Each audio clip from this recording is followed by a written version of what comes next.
Hello, my name is Professor Pasi Jänne. I'm a thoracic medical oncologist and the Senior Vice President for Translational Medicine at the Dana-Farber Cancer Institute in Boston, USA. Welcome to this modular educational activity entitled Overcoming EGFR-TKI Resistance, Emerging Therapies, and Biomarker Strategies in Non-Small Cell Lung Cancer. I would first like to outline the focus and the topics for this modular course.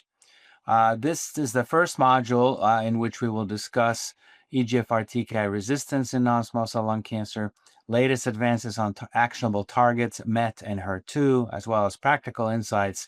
And you can see the other modules will be also discussed later in this program.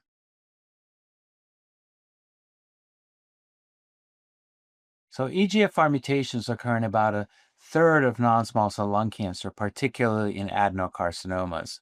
They are more common in never smokers, women, and those of Asian descent.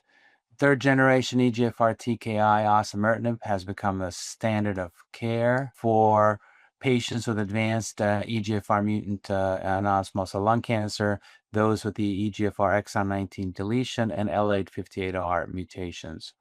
It is approved also as an adjuvant therapy for patients with resectable or locally advanced unresectable disease, and approved as first-line therapy for advanced disease as a single agent or combined with platinum-based chemotherapy. However, most patients develop acquired resistance to EGFR-TKIs, and this can be rapid, but it's longer with third-generation agents. With first-generation EGFR-TKIs, resistance happens typically between 9 to 15 months after initiation of treatment. And in the FLORA trial, which established the first-line osimertinib as a standard of care, the median PFS was 18.9 months versus 10.2 months with standard of care EGFR-TKIs. There are now also combination treatment approaches, including the FLORA-2 trial combining chemotherapy with osimertinib and the Mariposa trial combining amivantamab with lazertinib. Both of those are initial combination strategies, and both have led to an improvement in progression-free survival and overall survival compared to single-agent osimertinib in randomized phase 3 clinical trials. However, patients still unfortunately develop resistance despite being treated with combination therapies. Now, the challenges of EGFR-TKI resistance. There's a diversity of EGFR-TKI resistance mechanisms. There's also tumor heterogeneity. There may be multiple coexisting resistance mechanisms, which makes treating any one resistance mechanism somewhat challenging. There's difficulty in identifying resistance mechanisms. There are multiple alterations. There are limitations to tests. Tissue for resistance or at the time of resistance may be unavailable. Mechanism resistance to first-line osimertinib are also not clearly known in about 40 to 50% of patients. Also, at the time of EGFR-TKI resistance, there can be frequent CNS involvement, which can lead to adverse outcomes. Therapeutic strategies after resistance to first-line EGFR inhibitors, including osimertinib, are not yet fully established but are being evaluated. And later line therapies may have more adverse events complicating management of patients with more advanced disease. First-line EGFR-TKI acquired resistance mechanisms can be, in general, divided into three main categories. On-target EGFR-dependent resistance mechanisms, which are essentially novel mutations in EGFR that block osimertinib binding or allow EGFR to work despite inhibition. So an example of this would be the EGFR C797S mutation. Off-target EGFR-independent mechanisms that are novel alterations that enable bypass of EGFR blockade. And finally, histologic transformation into small cell or squamous cell lung cancer. MET amplification is the most common identifiable acquired resistance mechanism found in about 15% of tumors. And resistance mechanisms, however, remain unknown in about half of patients treated with first-line osimertinib. In the phase 3 FLORA study of first-line osimertinib, 39% of patients had more than one resistance mechanisms occur concurrently, which also reflects the heterogeneity of resistance.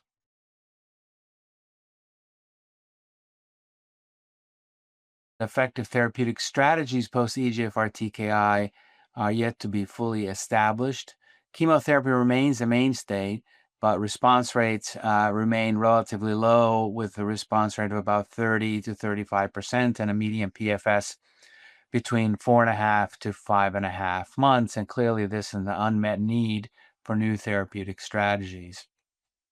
Immune checkpoint inhibitors as monotherapy or in combination with chemotherapy have not shown benefit in EGFR mutant disease or in patients following EGFR-TKI resistance. Sometimes patients are re-challenged with EGFR-TKIs down the line after receiving additional therapies, but the outcomes are modest. There has been a real-world study of osimertinib re-challenge, and the response rate in this real-world analysis was about 23% with a median PFS of 3.4 months. So clearly, the limitations tell us that we need additional therapeutic approaches.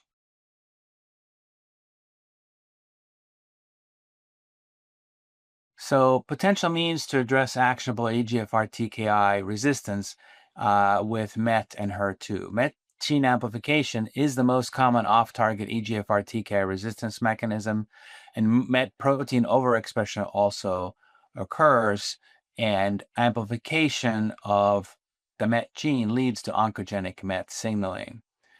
And there are multiple strategies to target MET using MET-specific TKIs, such as tepotinib, savolitinib, capmatinib, and also to use MET-specific antibody-drug conjugates, such as tislelizumab vedotin. There are also emerging MET-targeted therapies that are being tested in future or current clinical trials.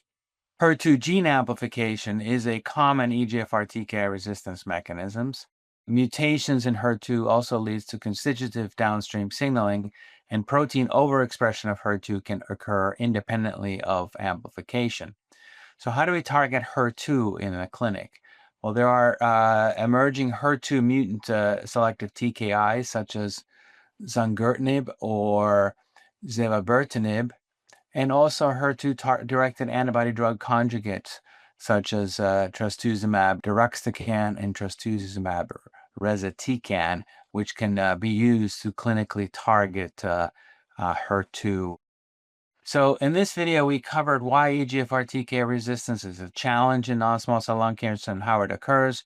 We've touched on emerging strategies to target actionable resistance mechanisms, and in the next video, we'll cover that more in depth. Hello, my name is Professor Nicolas Girard, and I'm a thoracic oncologist, head of medical oncology at Institut Curie in Paris. In this section, I will be considering how we can target MET and HER2 alterations, including amplification and overexpression that emerge as a resistance mechanism to EGFR-TKIs. Osimertinib has become standard of care for the patients with EGFR mutant non-small cell lung cancer. We know that resistance is frequent. MET and HER2 amplification are two key targetable resistance mechanisms, and those patients have actually limited number of treatment options. Starting with MET, we know that MET amplification is the most common acquired resistance mechanism, that protein overexpression may also occur in non-small cell lung cancer and in the post-EGFR-TKI setting. For those patients progressing while on osimertinib, several trials assessing MET-targeted agents in combination with other therapies have been reported. We know that the EGFR mutation persists despite the emergence of new resistance drivers, so it may be interesting to continue EGFR targeting agents while combining with those MET-targeted treatment. We need to personalize treatment approaches, and in this section, I will focus on the trial with MET-based selection in the post-EGFR-TKI setting. MET inhibitors may also be used in unselected patients, and this will be covered in Module 2. The first question is, what do the latest clinical trial data tell us about MET-targeted agents? We have some data from key trials. INSIGHT 2 is one of those with tepotinib, which is a MET TKI that was combined with osimertinib in patients progressing, being treated with EGFR-TKIs. The selection for this trial was MET amplification by FISH. And we see that we have a clinically meaningful efficacy of tepotinib plus osimertinib in this patient population, 50% response rate, which is quite high and higher than what we get with chemotherapy. It's even higher, 57%, if the copy number is higher. So we have a quite good correlation between copy number and efficacy. And we also see that tepotinib monotherapy is not enough, and we need to continue the EGFR-TKI while treating the patient with the MET inhibitor. Median PFS 5.6 months, median OS 17 months, so clinically meaningful activity for tepotinib.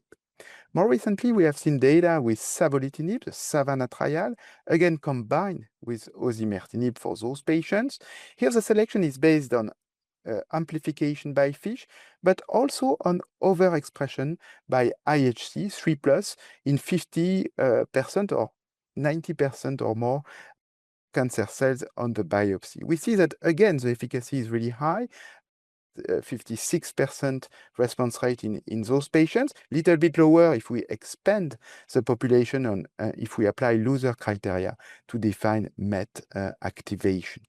PFS 7.4 months, so clinically meaningful in those patients. From the SAVANNAH trial, we also see that it's very important to continue osimertinib, as savolitinib monotherapy is disappointing in terms of response rate, PFS, and CNS disease control. The SACHI trial is the first phase 3 randomized study of savolitinib plus osimertinib versus historical standard of care chemotherapy in those patients selected based on amplification. So here it's a focus on amplification for this trial, and there is a demonstration that savolitinib plus osimertinib is significantly better than chemotherapy with a PFS of 8.2 months versus 4.5 months. Safety was in line with what we expect from this combination. We also see a benefit in terms of duration of response. So SACHI is actually defining a new standard of care for those patients, and this has to be confirmed in a wider population as this trial was conducted exclusively in Asia. We have other trials with other mechanism of action, including the ADCs that target MET. Telizotuzumab vedotin, it was combined with osimertinib for those patients with MET overexpressed non-small cell lung cancer who progressed on osimertinib. Again, promising response rate, 50%, and this has to be obviously confirmed in subsequent trials. There are other agents that are currently being developed for those patients. Vebreltinib is one of those, again combined with the TKI for these patients progressing after first-line TKI. There are actually multiple MET-targeted agents and MET-based selection strategies, multiple trials that are ongoing. These are some of those combination trials. I mentioned SAFFRON, which is savolitinib plus osimertinib versus chemotherapy in a global patient population selected based on MET expression or amplification. But you see that there are multiple trials assessing new drugs, new MET-directed therapies, including vebreltinib, including glumetinib or vabametkib. So more to come for this group of patients. The third question is how we can address HER2 alteration occurring as EGFR-TKI resistance mechanism. And the key point is that HER2 amplification is a common EGFR-TKI resistance mechanism, but we miss some data generated specifically in this patient population. We know that the link between amplification and overexpression is not always clear and linear, and HER2 overexpression may occur as a result of non-gene level changes. So there is some complexity here. We know that both HER2 TKI and ADCs are being actively investigated in non-small cell lung cancer, including patients with HER2 mutation, amplification, and overexpression. We have HER2 TKIs, and some of these are approved in non-small cell lung cancer. Historically, pan-HER agents such as poziotinib have shown moderate efficacy in patients with HER2 mutant non-small cell lung cancer, and toxicity was limiting their utility. More recently, highly selective HER2 inhibitors, such as zongertinib, zebavertinib, have recently shown promise in patients with previously treated advanced non-small cell lung cancer and HER2 mutations. Zongertinib was recently FDA approved for this indication, and zebavertinib has an FDA breakthrough designation. Following what we discussed with MET TKIs, these agents may have utility in the post-EGFR-TKI setting, and further data are needed in patients with HER2 amplification and overexpression. And following what we discussed on MET, it's interesting to look at this data with those HER2 inhibitors. The BEAMON Lung 1 with zongertinib in patients with previously treated HER2 mutant non-small cell lung cancer, 71% response rate, so high efficacy in those patients, median PFS more than 1 year. And the zebavertinib, the SO01, again, phase 1 trial, 60%, 59% response rate, and again, promising efficacy. Those drugs are currently assessed in the first-line setting for HER2 mutant non-small cell lung cancer. We have also the ADCs, and one of those is trastuzumab deruxtecan, which is currently approved in patients with metastatic non-small cell and HER2 mutations. It is also approved in the US for patients with previously treated HER2 overexpressing unresectable solid tumors, including non-small cell lung cancer. And obviously, it's very interesting in the setting of the post-TKI resistance for patients with EGFR mutant non-small cell lung cancer. In the DESTINY-Lung01, it was a targeting of HER2 overexpression and mutation. And focusing on those patients with overexpression, we see again some efficacy of T-DXd in those patients, 34% response rate, median PFS 6.7 months. So obviously, this is not amplification, but we feel that T-DXd may be effective also for the patients with EGFR mutant non-small cell lung cancer and HER2 activation, which may be assessed by amplification or overexpression. There are other HER2 ADCs that include trastuzumab emtansine, not specifically approved for non-small cell lung cancer. We have a trial that combine T-DM1 plus osimertinib for patients with EGFR mutant HER2 overexpressed metastatic non-small cell who progressed on osimertinib, and the response rate was actually disappointing. So maybe other agents are needed, including trastuzumab rezetecan that is currently approved in China in the setting of HER2 mutations. Maybe T-DXd has to be also assessed in those patients progressing while being treated with an EGFR-TKI. The key takeaways. Well, for MET, combining EGFR-TKI plus MET inhibitor in second line results in a 50 to 60% response rate in patients who progressed on first-line EGFR-TKI. We see a benefit in the SACHI trial compared to chemotherapy, and ongoing phase 3 trials such as the SAFFRON trial will obviously are ongoing and will need to confirm this signal.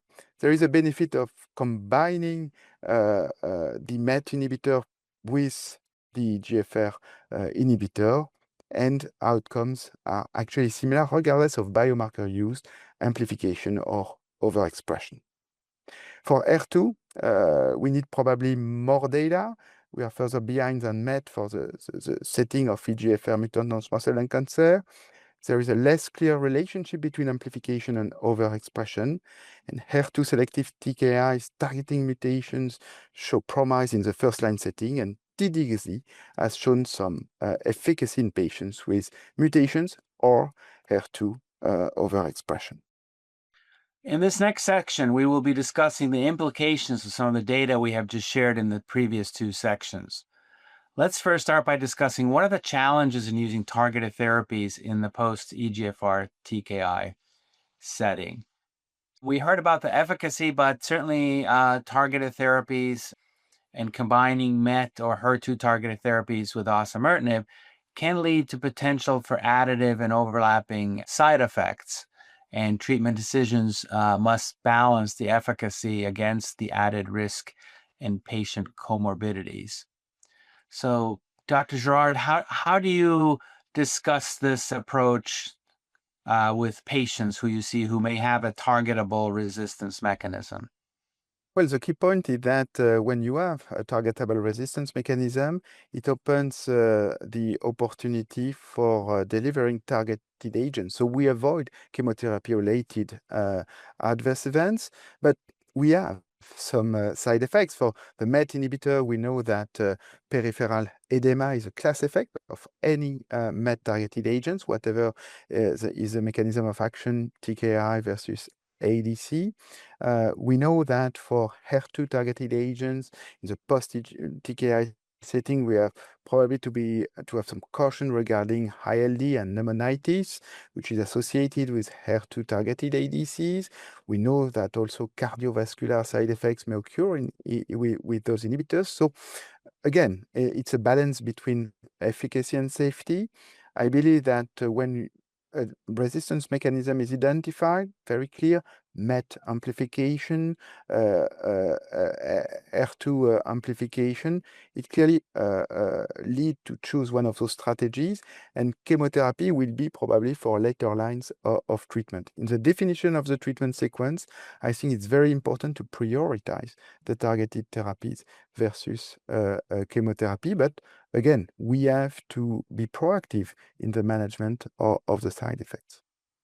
And for that proactive management, do you do additional monitoring? Do you see patients receiving these combinations more frequently in the clinic, or how do you manage them differently as opposed to if you were just treating them with chemotherapy post EGFR-TKI? We have to be aware about the safety profile of each of those agents. So, because each one has a different safety profile. Being proactive, meaning have a close monitoring of the patients, possibly with the help of nurses, have a clear knowledge of the side effects, not only from our side, but also educating the patients about those side effects so that the patient pays attention. This is usually drugs that are taken at home. So it's important that the patient is aware about what may happen to have a kind of self-monitoring of those side effects. And typically the peripheral edema with MET inhibitors is something that the patient has to report once it's grade 1 to avoid moving to grade 2 and grade 3 before the patient comes back to the hospital.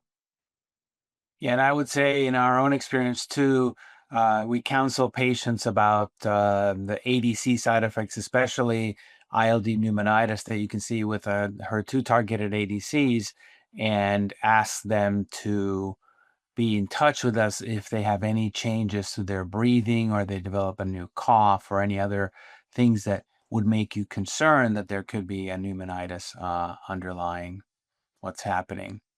Now let's move on to the next questions. How do underlying resistance mechanisms affect second-line decision-making? We discussed MET and HER2 alterations in terms of amplification. Dr. Girard, what are the methods in your institution that you use for detection of resistance mechanisms post EGFR TKI? And do you always do those analyses from tissue, or do you use liquid biopsies as well? Well, that's a very important point. I think in patients with oncogene-addicted tumors, it's very important to do rebiopsies each time we see disease progression, because we know that we may identify such a resistance mechanism.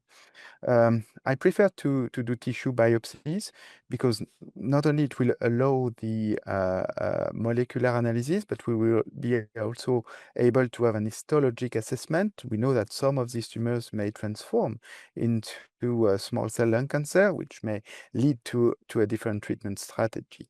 Tissue is also probably more sensitive than liquid to detect those complex MET amplification, HER2 amplification.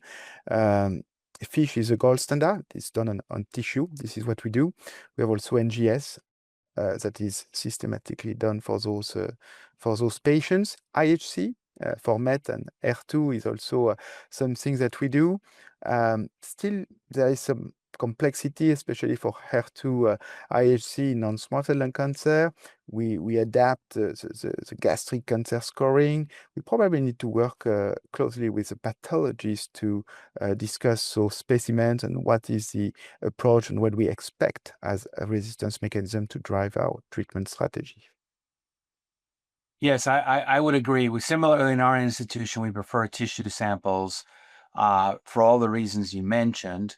However, we sometimes also obtain liquid biopsies concurrently, as it may give a better idea of the overall heterogeneity of resistance, but only at the DNA level. Obviously, you can't evaluate IHC, and amplifications are tougher to determined from liquid biopsies. And I think this is a case where the multidisciplinary team input is essential, especially working with your pathologists or radiologists or surgeons in terms of obtaining appropriate tissue for biomarker testing.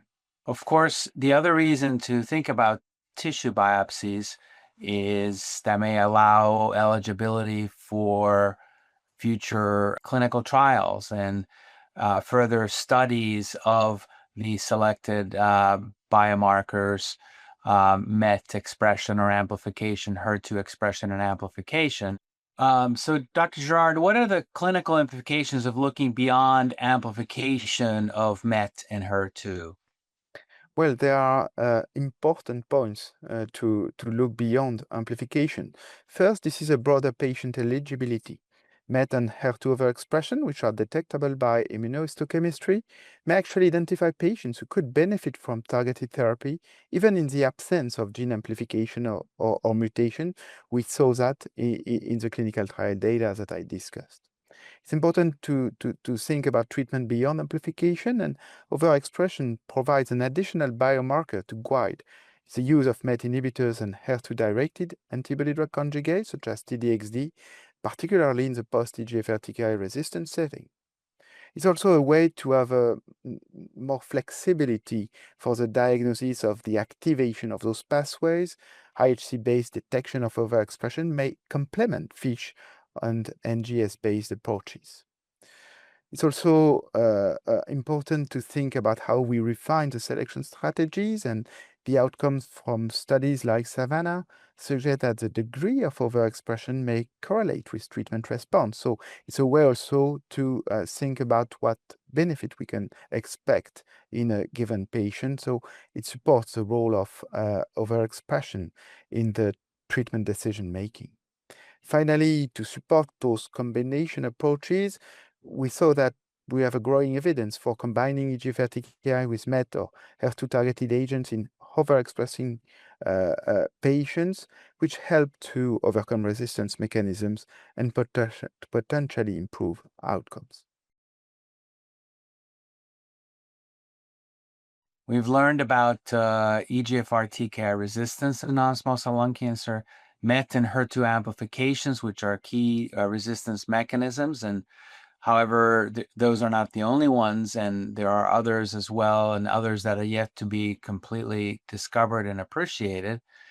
We've also learned about targeting MET as a resistance mechanisms by reviewing the numerous reported and ongoing studies, and that there's a better outcome when targeting MET is targeted in combination with EGFR, especially when we're using MET kinase inhibitors. We also learned about targeting HER2 as a resistance mechanism, where there still is limited data in the post-EGFR-TKI setting, but fortunately we have newer HER2-targeted TKIs and HER2 ADCs, which may have potential for targeting acquired HER2 amplification, HER2 mutations, and HER2 overexpression. Treating actionable targets, of course, you need to find the target. And so you need to have biomarker-driven selection. And we learned about the complexities of testing, variable results, and evolving thresholds. And ultimately, of course, treatment combination in the EGFR-TKI resistance setting requires careful management of overlapping or new toxicities and frequent communication with our patients. In that next module, we will discuss how do we expand treatment in this setting for patients who are unselected or where the resistance mechanism is unknown, which is still up to 50% of patients.